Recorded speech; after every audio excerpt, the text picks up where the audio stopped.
the on-call resident and you get called in by the emergency nurse. And she tells you that the ECG that you've ordered for the 56-year-old male presented with chest pain has some changes. You rush to the emergency room, you have a look at the ECG, and lo and behold, you see ST depressions in V4 through V6. Now, your gut feeling keeps telling you that there is something wrong, and your impression is that the patient has NSTEMI. However, before you rush into doing anything, you send for troponin level, and the troponin level comes back an hour later elevated. So now that you have all of these, your impression is definitely an NSTEMI. So in this video, we'll be presenting what exactly happens during an NSTEMI in the heart and the coronary arteries. Then we'll be moving on to how to risk stratify the patients, whether the patient should be discharged or be admitted to the hospital for observation and management, or whether the patient should be shifted to the coronary intervention, the angiography. So stay tuned.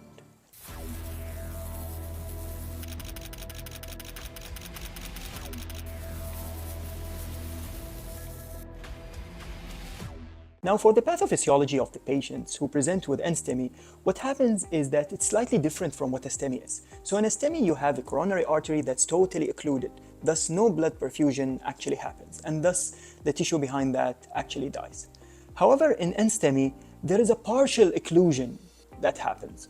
Now, the full thickness of the coronary is not actually cut off. However, only a partial obstruction happens. Now, in many patients, the troponin actually leaks, and this is what differentiates it from an unstable angina, where you have no changes in the troponin levels. What actually happens is the following. You have a plaque that is formed within the artery. Then there is a damage that happens, and almost 70 to 90% of the artery gets occluded with the platelet aggregation, and thus less blood reaches the typical place where it should reach in the heart, and thus you have that unsettling chest pain that occurs. Then moving on to the diagnosis and the workup. What should the resident doctor do in the emergency room? So as soon as you see ST depressions, particularly more than 0.5 millimeter in 2 consecutive leads, then the first impression that should come to your mind is that this patient might be suffering an NSTEMI. And if you see dynamic changes, T-wave inversions, these are all red flag signs that the patient is having a myocardial injury. After that, you'll be sending for serial ECGs every 4 to 6 hours, or in some places they recommend 8 hours. And troponin levels. Troponin, especially high sensitive troponin, is very important, particularly now with modern medicine. The first set you send, and then to rule out or to rule in, you have to send for another set within 1 to 3 hours. And if you notice any fall or any changes and increase, then that will confirm your diagnosis of an NSTEMI. Before that, you have to make sure that you know and well acquainted with the heart score. The heart score, which I'll be linking here, and I hope you have a proper look at this. This is to stratify the patients, whether the patient should be managed by a cardiologist or the patient can be discharged home safely from an emergency physician. Now, this heart score extends over points, and with each comorbidity and risk, like the ECGs and the troponin levels, that increases the chance of the patient being required to be admitted to the hospital for management, and that increases the risk of a STEMI or an NSTEMI, depending on the clinical condition. So next time you get a call from an ER physician that the patient has been having chest pain, the first thing you should be doing is that you have to tell them to calculate the heart risk and then reconsider their consultation.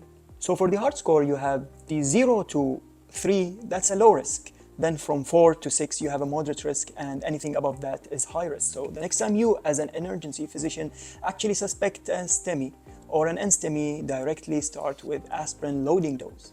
And then consider the referral to cardiology after doing an ECG. And those ECGs should be done immediately. Do not wait for the cardiac enzymes to refer the patient, particularly if you see ST changes, because time is muscle, as we say. Moving on to the management of patients with angina and NSTEMI particularly. So start with the antiplatelets, aspirin and clopidogrel.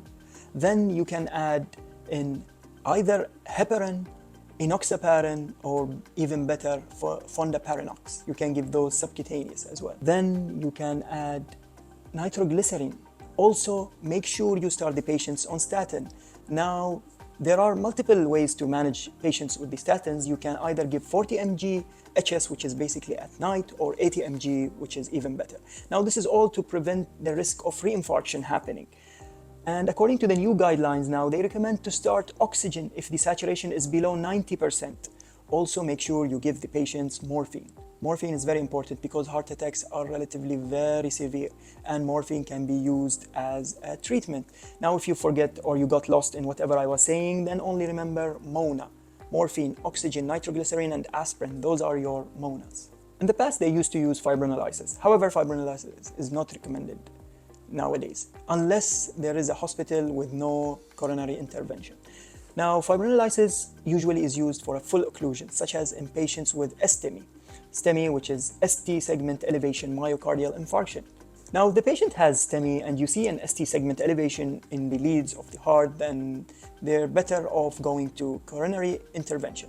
If your hospital provides that, or if there is a hospital that is close by providing those services, then it's better to shift the patient there because that is what is recommended nowadays. And the outcomes and prognosis of the patients are far better.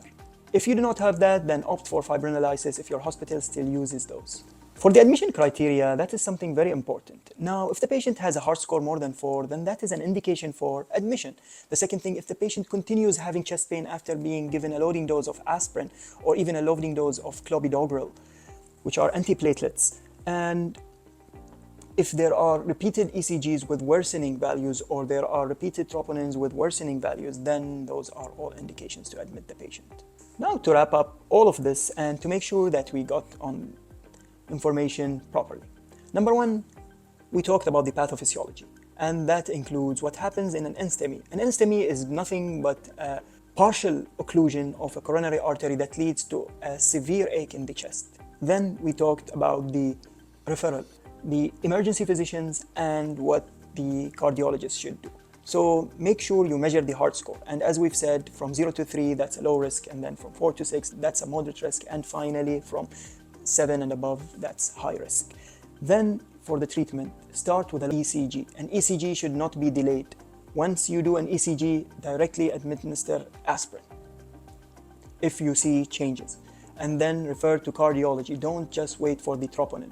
If you notice T-wave inversions or dynamic changes or ST segment elevations or depressions, then refer to cardiology. Heart scores are very important. Also, make sure if the patient continues to have chest pain, then that is an indication to continue and to consult cardiology for possibility of admission. Now, where should you admit the patients? Admit them to the CCU for continuous monitoring of the patient. Now, you have to make sure that these patients are at risk of reinfarction or possibly moving on to a STEMI if you do not manage them properly. So I hope we've covered what happens with NSTEMI in this video. If you've liked the contents of this video, then please watch my video on how to read a chest X-ray right here. Like and subscribe to my channel because that will help me in creating more content for you. And stay safe.